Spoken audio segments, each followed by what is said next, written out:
Om Tare Tu Tare Tu Re Soha.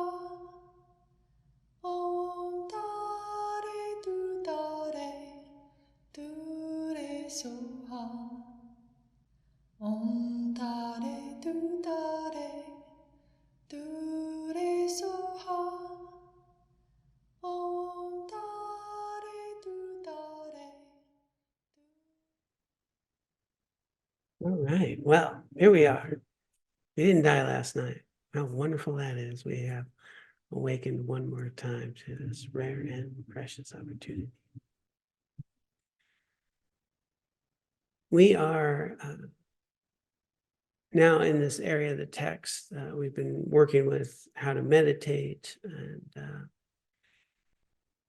good ways to set ourselves up with meditation, ways to bring what we've learned into meditation, and methods then to bring what we've learned from meditation into our lives. And now we are going to enter into these topics of the mind, karma, rebirth, things of that nature. And today we're going to embark on the very nature of mind. So let's pop up the text at the point I'd like to begin. So in the text, there was a discussion just highlighting some of the differences between just modern Western science and different definitions of mind, Buddhist perspective on mind.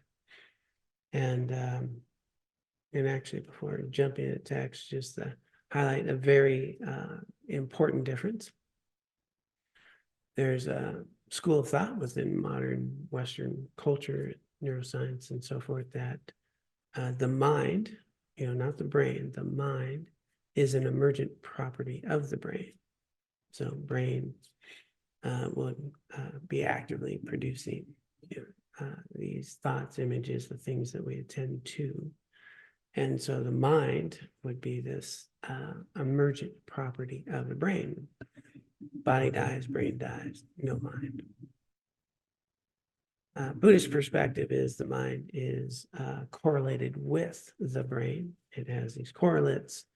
There's a direct relationship, but the brain and mind are different, and that once the body dies, the mind continues on. So it's not an emergent property of the brain, but rather related to it.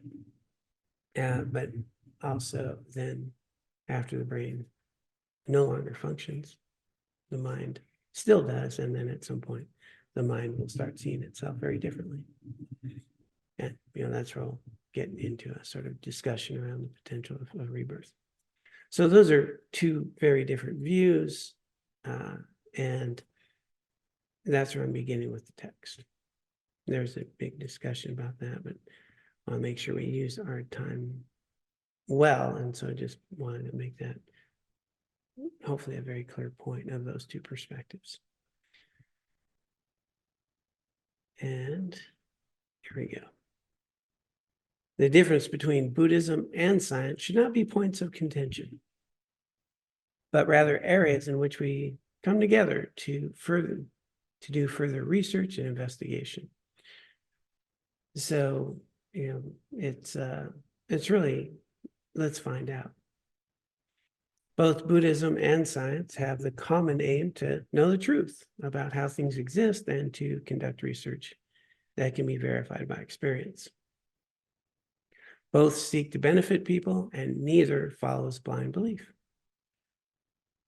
Due to recent scientific discoveries of correlations between the body, especially our genes and brain, and the mind, there is a trend in society to think of mental and emotional difficulties as caused by these physical components. Though alcoholism and certain mental illnesses may correlate with particular genes or certain neurological functions, and this is Venerable Thubten Chodron speaking here, I believe that it could be damaging to assume that these are causal factors and minimize the social, mental, and emotional factors involved. So again, they play a role, but not primary cause. Maybe that there's these other factors that we always need to bring into view. And she points out an alcoholic could easily come to think it's hopeless to try to quit drinking because my alcoholism is due to my genetic makeup, which cannot be changed. Actually, a bunch of research now on epigenetics, and that we can actually, change gene expression. So even though you may have a gene, you can either dial up or dial down its expression based on certain ways that we train. So I'm not sure. Yeah, so even modern science is aware of this, that we are not just a prisoner of genes, that gene expression is changeable. Okay. But, again, people can get caught up in this idea. It's just my genetic makeup, and then I'm imprisoned by that. My brain is wired this way. There's not much I can do to change until medical scientists make a pill that will alter my brain chemistry. And then we get in the world of just changing brain chemistry and then thinking that's the answer. Physical and mental disorders and their causes are multifaceted. The more that we remain open to this, the more we will be successful in treating them. Genetic factors, biochemical processes, brain structure and functioning, as well as social, economic, dietary, mental, and emotional factors must all be factored in. Remedies, too, can be multifaceted. Such an approach, I believe, leads to more social and personal reflection and responsibility. So as we get into the description now that we're going into with the nature of mind, they're really laying a foundation to recognize that we're not in conflict with anybody, and we want to embrace science, and we want to know it's true. If a Buddhist perspective is untrue on something, let's find out. If there's a view in modern Western science that's not working so well, let's find out. But what she's also making a point here is that having a multifaceted approach, recognizing that there's multiple factors in things, identifying a much more holistic approach to understanding ourselves and our experience, that's going to be valuable. In essence, not closing a bunch of doors without a reason. Let's explore. Let's see what's going on. And then we'll have more opportunities. And so from a Buddhist perspective, that's always the approach, is investigation. It's exploring, and it is having a willingness to set aside a view. So that's the approach we want to engage in our lives with. For is there any way to discover the truth that we are not open to investigation? So no need to be threatened by whether, you don't believe in rebirth or you do believe in rebirth or whatever. Well, let's just take a look. And I find there's an incredible amount of value in just saying, I don't know. Having said that, let's take a look at the Buddhist view of the nature of mind.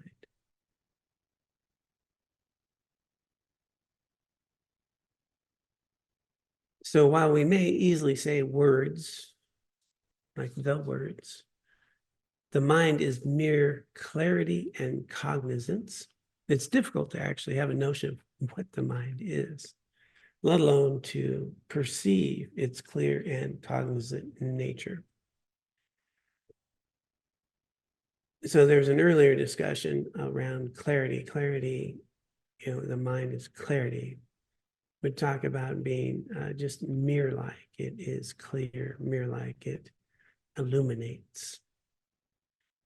And cognizant, it knows things. It can know an object. So there's an aspect of clarity that is aware, right? Our awareness, it's aware. And and illuminates. We're aware of something. And then cognizant means it can know something. I can know and interact with the fact that we have this computer and camera and so forth. So the mind is aware and cognizant. It reflects, it illuminates, and it can know. It can know, it can interact with objects. And understanding that the objects that we're interacting with mostly are actually in our mind, right? Concepts and images and things that arise in the space of the mind. However, the very bare nature of our mind is something that's we rarely experience, because we're mostly experiencing the images and the thoughts and the things we're thinking about, the cognition, and we're caught up in all of that and not that which is actually the space in which it's all happening, the very nature of the mind itself. So I think it's going to unpack that here. Let's pull that up. So it's as I described, I can talk about awareness, I can talk about knowing, I can talk about just mirror-like illuminating, but what's that mean? What's it to experience the very nature of your own mind? Although the clarity and cognizance of the mind are present in every moment of mental activity, we're not aware of them. What prevents this? A consciousness is usually identified in relation to its object. The visual consciousness perceiving blue, or the mental consciousness thinking about a table. When a consciousness engages with its object, it appears in the object, in the aspect of that object. Because the mind's involvement with that object, it is obscured from perceiving the actual nature of the mind, right? It's all about the table. It's all about that which it's engaged with, and that aspect of the mind's arising. It's arising in the object. So we're not aware of that which is aware of the object. Right? We're caught up in attending to the object, thinking about the object, hearing a sound, engaged in the sound. We're not aware of that which is aware. The mind is usually invaded by a host of constructive and destructive thoughts that concern external objects and people we have perceived or experienced. These cloud the clear and cognizant nature of the mind, preventing us from perceiving it. When the flow of thoughts slows down, it's possible to see into the depths of the mind when all that mental activity slows down. Its clear and cognizant nature that is like a still pool of water. Right? Very nature of mind, very still, a lot of stillness. One technique for discovering the conventional nature of mind is to prevent the mind from arising in aspect of those objects and to stop all conceptual thoughts regarding past and future events. How tough could that be, right? So as thoughts and things arise, not fusing with those, not just getting caught up in rumination or past, present, future, or what I'm attending to. To do this, first generate a strong determination not to let your mind be disturbed by sense perception, such as sounds or thoughts. Let your mind rest without being overrun by sensory perceptions or ideas. At first, it may seem that more thoughts than usual arise, but this is not the case. It is simply that in your daily life, you do not pay much attention to how many thoughts are there. So this is a meditation, and we did an earlier meditation that will help with this process. We focused on the breath, and the idea is I'm not thinking, I'm just aware of the sensations of the breath. So I'm developing my awareness, and when I notice thoughts arise, when I notice getting caught up in a thought, I notice that, I'd let go of the thought, I come back. Now, simply being aware, right, of the sensations of the breath. Well, the next piece that's being offered here is either a shamatha practice, which is what we just did, but now the object can be awareness itself. Or, and that's where they're coming to, there's even awareness of the mind. And in that sense, you can literally rest in your awareness and watch all the mental activity without engaging with it. And so you observe the thoughts, the images, the things that are coming up, the sounds, the things that arise in the space of the mind, but you're just observing it. It's the analogy is like a sheep herder. A sheep herder is watching the sheep, and the sheep are doing their things, but a sheep herder doesn't really have to do anything, right? It doesn't have to engage with the sheep, doesn't need to do anything. They're aware of the sheep, they're watching the sheep, and from time to time, if there's a wolf or something that might be dangerous, then might need to show up. But otherwise, just resting there, and it's watching the sheep or whatever they're doing. In this case, we're in that sort of mode where we're just observing the space of the mind. Thoughts, images, things are going, rumination. They're all coming. We don't try to stop it. We don't try to do anything with it. We simply rest in the awareness. And the object then is the space of the mind and the mental activities, but we don't engage. And slowly over time, they'll slow down. I think what's being described here is a practice of awareness of awareness. And that's where you become aware of being aware. And it's really not that hard to just take a moment right now and just think about even just being aware of the space behind you, right? Just can you be aware of that? You're just aware. Or rest your awareness in the space in front of you and simply just be aware of the space in front of you.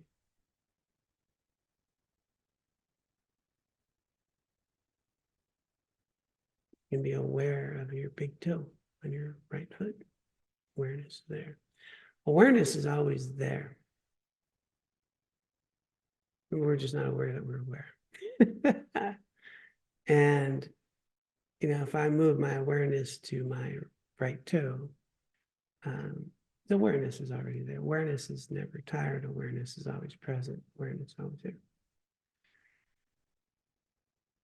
And then we've got all these other things on top of our awareness, the thoughts, the images, the things that take us away. So there's all that mental activity. And what's being invited here is to, when you meditate, you're going into this awareness of awareness type meditation. That you're able to just rest there. Thoughts come, thoughts go, sounds come, sounds go. And you're not suppressing anything. You're just being aware and resting your awareness there.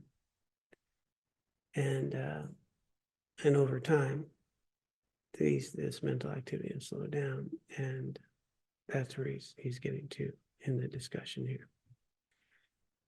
So these practices,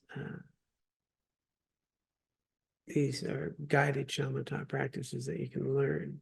We start with the breath, and then settling the mind in its natural state. That's where one would observe the mind. That would be the object. And then awareness of awareness, these three types of meditation. I will, I think I'll post a guided version of that by our teacher, Alan Wallace, will take you through those three. And you can explore that process since His Holiness is, or Thubten Chodron is describing this practice. So continuing to meditate in this way, you will gradually be able to keep the mind at a distance from sense objects. And the barrage of thoughts will diminish and eventually cease. By the mind not arising in the aspect of those objects, the clear nature of mind will become apparent. When you experience your mind in the absence of thoughts about past and future, you will have a sense of vacuity, which is the gap between the more thoughts, which it didn't change the page. The mind remains clear by nature, even though reflections of phenomena may appear. So reflections may appear in the mind, objects may appear. Yeah. In addition, practice being aware of the moment when you were just beginning to sleep and the moment just after waking up. At both these times, the cognitive faculties are not fully engaged, right? We're groggy, we're not highly active. In the moment just after waking, sleep has ceased. Your mind is in a neutral state, not crowded with thoughts and emotions. If your physical condition is normal and fresh, you may have some feeling of clarity of the mind at that time. So it's a good time when you wake up but you in order to do this, it's a practice you want to start the night before. I'm going to go to sleep, going to rest. And when I wake up, as soon as I notice I'm waking, I want to just rest in awareness. I want to just be present without getting to what I need to do and what activity. And you might catch a glimpse of this vacuity. And also, as you're going to sleep, taking a moment, mind's very tired, seeing if we can just rest more in awareness and just be there. See if we notice.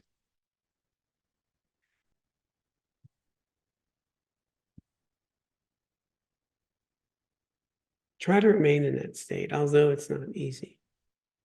Experiment with this and see what happens. Sorry,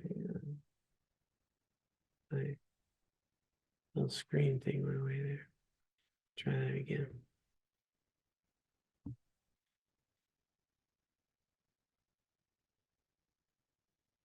So the idea is kind of experiment with it. I'm going to read that sentence again. Experiment with this and see what happens. Some experience of the mind should come, perhaps even an experience of the grosser level of clear light. So again, this is offered as a practice, and these things take some time, and it takes a regular practice, but very doable if we stick with it. Having some experience of the conventional nature of mind is valuable for knowing that mind exists, which helps you to understand the continuity of mind from one life to the next. Once you experience this nature of the mind, this stillness, this vacuity. It also gives you a better idea of what is meant when we say that Dharma practice is about working with our mind. Although meditating on the clear nature of the mind is not a unique Buddhist practice, it is common with Hindus and perhaps some other religious traditions as well. It is useful for showing us another aspect of our experience. Some years back, I did a 1-month retreat in Ladakh, India. When I meditate, I usually have a statue of the Buddha in front of me. The Buddha is my boss, a very loving and gentle boss. I think this is Thubten Chodron's voice. This particular statue was painted gold, and while colorful areas in general are attractive and can stir up the mind, the gold had come off of one part of the statue. Initially, I focused my attention at this more neutral area. Then I lowered my eyes, let go of memories of the past, and stopped imagining and planning the future. Eventually, a little experience of clarity and cognizance of the mind came. This is an experience. We are not saying to ourselves in words, the mind is clear and cognizant with that little glimpse. I was then able to be aware of when my mind began following a sound or chasing a thought. I could recognize where the mind was going and what was distracting it, as well as when it was at rest, clear, and concentrated. But after that 1-month retreat, I resumed my usual busy duties and came back to my original state. Nevertheless, this experience was valuable. So this is the opportunity that we have to get a firsthand experience, not a thought, not a learning in the sense of cognitive understanding, but much more a direct experience that she was sharing. And there's no substitute for this. This is the difference between knowing something and, being able to have knowledge about something. It's a very direct experience that one has. The descriptor of someone who's a chief shamatha, someone who can actually just be in that state on demand and attend to and still function in the world, is just this incredible stillness. And I had a teacher describe it as if you're walking down the street, it's like you're still and people and things are moving by you, like your mind is still and people are just kind of moving by you. And so this great stillness, this vacuity, and in this stillness, it can still have activity, and you can notice, when this mind chases a thought, when a mind moves off the stillness, or someone with shamatha, capacity has achieved it, can still remain in a stillness, even in movement, which is, I find quite fascinating. So, but at that point, you're knowing the very nature of your mind, this clarity and this cognizance. It's described as blissful, luminous, right? Luminous clarity and non-conceptual. And so a lot of people talking about sort of non-dual experience that they'll have. And so there's layers, and we might not have the non-dual, but we might have the clarity and cognizance, the stillness. And the invitation here is to try it out a little bit, experiment. And they make it sound pretty easy. Which, by the way, I've been doing this a while. It's not that easy for me. And I do not want to also inhibit anyone to think that it also might be very difficult. For that, for some people, and sometimes you might just drop into that state. Boom, it just happens. So at any moment, at any time you're meditating, that potential is there. And but at the same time, don't expect it to be there. Right? It could take a long time, or it might just happen tomorrow. What will create those conditions is going to be a regular meditation practice and a lot of virtue, a lot of good merit, a lot of clarity about how you engage in the world. These conditions of ethics, concentration, wisdom. They're going to create these conditions for that possibility. All right, so I'm guessing it's Kurt who has his hand up over there. Why would you think that? I have, so this is. Oh, wait, I have my speaker muted because we had a little noise over here earlier. Okay, go ahead, Kurt. Can you hear me now? Yeah. Okay. I'm not trying to be difficult, but it seems like doing this would make it hard to work or hard to have. Why are we, I guess basically, what is the advantage of walking around in this state, or why do I want to do this? It's hard. And I'm just kind of wondering. I mean, I really don't. It's an honest question. So this is going to be the training in how to transform our minds. And what happens is if you can do this, actually everything you do is easier. You're not a prisoner of the thoughts and the emotions that arise. You can observe them. You can respond to them. You can use them effectively. And you're starting to get to know who you are. You're starting to understand how thoughts arise. You're starting to see what triggers impulses. The awareness is, like I mentioned, never tired.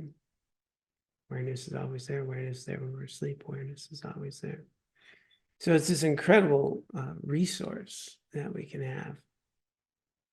And it's the freedom from the prison of the cognitive, untrained mind, which is really samsara, right? So it's the method that we begin to find some liberation, some freedom. So yes, initially difficult, but the rewards are immeasurable. The practices that we do, as I know you well, you are much more able today to respond to life than you once were just a couple of years ago, and able to engage with thoughts, emotions, and images in a healthier way. And that's because we're training our mind, and we're having more choice in our lives, right? Because we're able to attend to what's happening in a more accurate, healthy way. We have a greater capacity for cognitive flexibility, for altering perspective, and for responding more consciously rather than unconsciously. So I think those are all, some pretty tangible benefits you might have even already experienced, as I believe. Yeah, I see that for sure. It's not like I'm arguing against the fruits of this. I guess what I was hearing you describe was walking around in this state, walking down the street. It sounds, it's hard for me to imagine. Yeah, we need to experience it. Yeah. But the point is, you would be much more functional. I'll take your word for it. Yeah. While we're on our square, this is a question I had in the mindful learning year, and I thought I sort of got it, but I still don't. I've done those series of meditations by Alan Wallace, the object being the breath, then the object being the thoughts in the mind, just watching the thoughts, then the vacuity of the mind, just noticing where the thoughts arise from, and then noticing where they disappear to. And then it progresses. Laura's going to laugh because I asked her this directly, and I sort of got it, but I still don't. Then I get lost when he goes to, all right, now, focus on awareness of awareness. And then I'm still like, what? So maybe another go around with this question might help me here. I don't think I heard a question. I just heard an observation so far. Well, the question is, what is awareness? What is that part of the meditation of awareness of awareness? That's the question. Yeah. So right now, if you were to just take a moment and rest your awareness in the space in front of you, can you be aware of that? Yes. Well, then it's just being aware of being aware. So what happens is we know we're aware, right? If we focus. So if we focus, so for example, I'm just I'm resting my awareness in the space in front of me. And my awareness is there. And then the object of my meditation is simply the awareness without any added thing. And what'll happen is, I'm resting there for like 3 seconds and then things, right? And so very similar in the sense of the mind, right? All these things arising.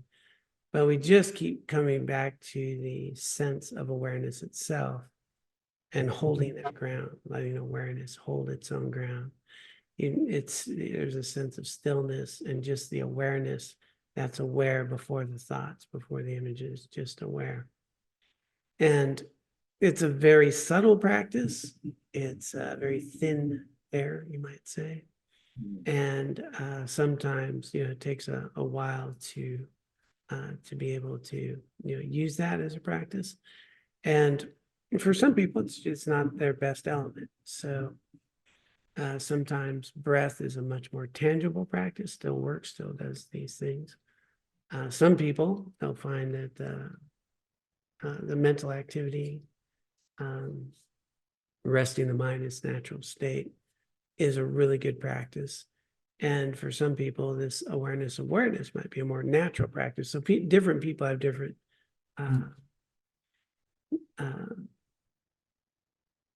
elements to work with, earth, wind, fire, the different kinds of our stronger elements. And so, for example, myself, awareness of awareness is a super more natural thing for me. For me, what's very difficult is settling the mind's natural state. That's a very difficult practice. I've never felt adequate with that. But awareness, is a very natural practice for me. But the settling of mind's natural state, brutally hard for me. And so it's not that, one's better than the other of these things. It's we're more naturally suited and we'll be able to do one or the other more naturally, easy, with less effort. And but as we develop this skill, we become a little more capable of these other ones. So we don't need to be great at awareness right now if we can be pretty in it at the breath. And but these practices that get developed and we're thinking about, most of us, probably meditate a little bit in the morning, maybe meditate a little bit in the evening. People who are really refining these practices, Thubten Chodron talking about her experience. She's a nun who's been a nun for 40 years, right? And has devoted a lot of her life to practice and has created quite a bit of momentum with merit and wisdom and ethics. And she's, doing a 1-month retreat and she's getting a taste, right? So for us in our very busy activities, we may not be very capable of even resting simply in the breath for 24 minutes or what we do. And so as we build that up, then these other practices might become easier. I found that in retreat, with the teacher for a week in silence, even the working with the mental activity, I got a little bit better at it, a little taste. It's still not, I don't feel at all adequate. But in that practice, in that setting, you know, where you're quiet all day and you're meditating 7, 8 times a day, or 9 times a day, whatever it is, the mind can settle, and then that practice, you know, the capacity for that practice becomes a little more available. So I wouldn't be too concerned that, you know, I haven't been very successful at awareness. Awareness, very subtle practice, and very, you know, I feel like it's thin air, you know, real thin air. You know, there's not much to grab onto, right? It's just awareness. But if, you know, you were in a setting, like I said, you know, week in retreat with teacher and a bunch of people meditating, we're in silence, you might find, oh, I'm having this experience. And so it's something that, you know, just because it's difficult, it's kind of like anything that we're going to start. It's pretty unattainable initially until we just take a few first steps. And somewhere down the road, it becomes possible. Thanks, John. As people train in shamatha, you know, essentially, I mean, you even become, you know, just, you know, a sign arises in the mind. It's this very subtle state, and you're way beyond awareness, and these very subtle states, and just this sign that will appear to your sign. And that becomes this focus, I mean, super, super subtle states of mind. And then at some point, even the signless state. So, you know, these very subtle aspects of the mind that one would go through. And so we have to remember what we're being taught here is the method for complete enlightenment, and people who will dedicate, you know, life and really develop that degree of shamatha that can actually rest in complete just full awareness without any sense consciousness, without hearing sound. I mean, all sense consciousness dissolves right into the very nature of the mind itself, and you're just resting in that pure luminosity, bliss, non-conceptuality. And then going back to Kurt's question, once I have that kind of capacity, then I can direct the full force of my attention at anything I choose to. And I can know it on very deep levels. And so it's with that degree of awareness, of shamatha, single-pointedness, of samadhi, that then I can take on the vipassana practice. You know, this, who is it that's aware? I can start directing the full force of that samadhi single-pointedly on vipassana practices to really then know, explore, understand the very nature of reality and of yourself. Once you have that mind, that technology, then you can direct its full force at those questions and experience. So that's why it's always taught, you know, this, the importance of a shamatha practice is to have that unification of the mind and then be able to direct it at those big questions, the very nature of who you are and your experience. All of which takes some time and practice, along with a lot of virtue and merit. And at the same time,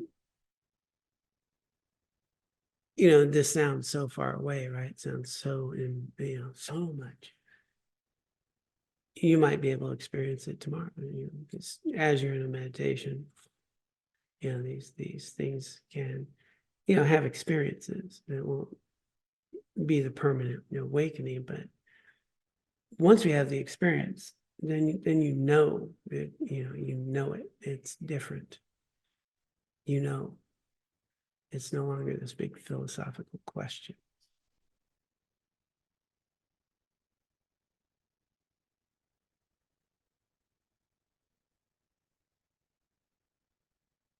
All right. We're coming up. Yeah, we're a little after the hour. Any other sort of thoughts or questions here? Is this particular practice?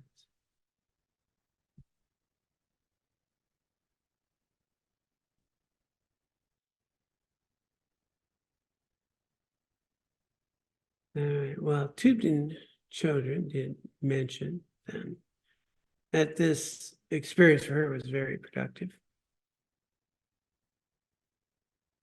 The other thing then to, which I find truly meaningful about understanding this from our direct experience is these teachings that the cognitive activity, the thoughts, feelings, emotions, the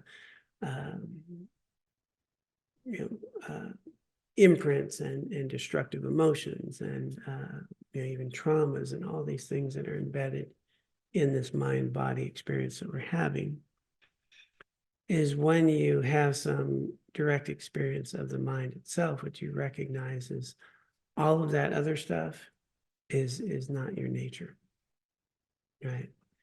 It's adventitious, yeah, that's the word. So it's added on and it's taking advantage of the environment. And underneath that, you're much more than all that. And the nature of the mind is undisturbed. It's clear. It's not all these imperfections, all these imprints, all this stuff that we experience, that we identify with, is all not our nature. And underneath all of that, we're pure. The nature of the mind is pure. It's unspoiled. And beyond that, our Buddha nature, no damage. And so another advantage, and by doing this, is you start to get a taste, this vacuity, this distance, this from all of those sort of impure factors, and something that is aware of them. Which, yeah, that's for you to explore. What is that? Which is aware of them, but just the awareness of that. And so they have all these great analogies like, dirt in water. You can strain the dirt out of water. The water's still clear, pure. The mind being the sky, and the clouds and all that other stuff is all the cognitive stuff that blocks the actual sky, which you can't see sky, right? That's the mind. You don't see the mind, the space. But we see clouds, we see, leaves blowing away, we see all the stuff in the sky. But the mind is clear. And all of this stuff that we identify with, it's not who we are, and it's not our nature. It's adventitious. It's been added on. It's been globbed into, and so this becomes the opportunity to have some direct experience of that, as opposed to kind of a teaching on that.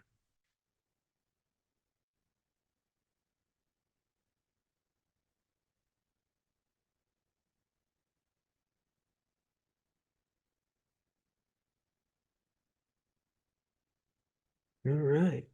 So if we don't have anyone else popping up with a question, our next session next week is going to take us into rebirth, past and future lives. And that's where we will pick it up next week. All right. Well, let's go ahead and dedicate the merit that we have already cultivated this Wednesday evening. I'll pop up the dedication prayer here. And oops, that's not the dedication prayer, that's the text.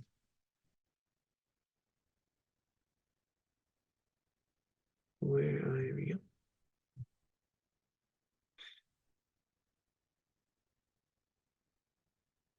All right, taking just a moment. Be in this moment.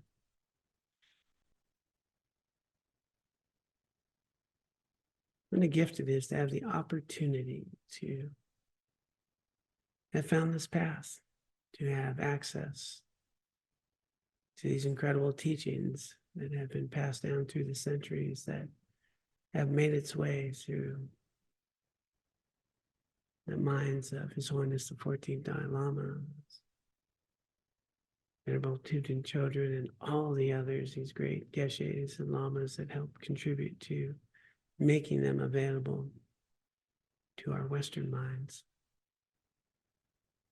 All the conditions that have ripened in our life for us to have access today and to be with each other. So let us dedicate any and all merit that we have cultivated here today and throughout our lives, as well as any wisdom accumulated. Let us dedicate this for the benefit of all sentient beings. May they be free of suffering. And for our own continued spiritual growth, that we may apply these teachings in our lives in ways that are productive, that cut through suffering, that allow us to engage in our lives in healthy, productive, meaningful ways, cultivating more resilience, joy, wisdom, compassion, and ultimately the foundation for our own awakening, so we can be of benefit to all.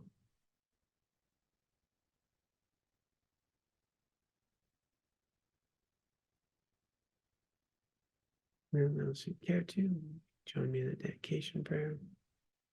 By this merit, may I soon attain the enlightened state of Guru Buddha, that I may be able to liberate all sentient beings from their sufferings. May the precious Bodhi mind not yet born arise and grow. May that born have no decline, but increase forevermore.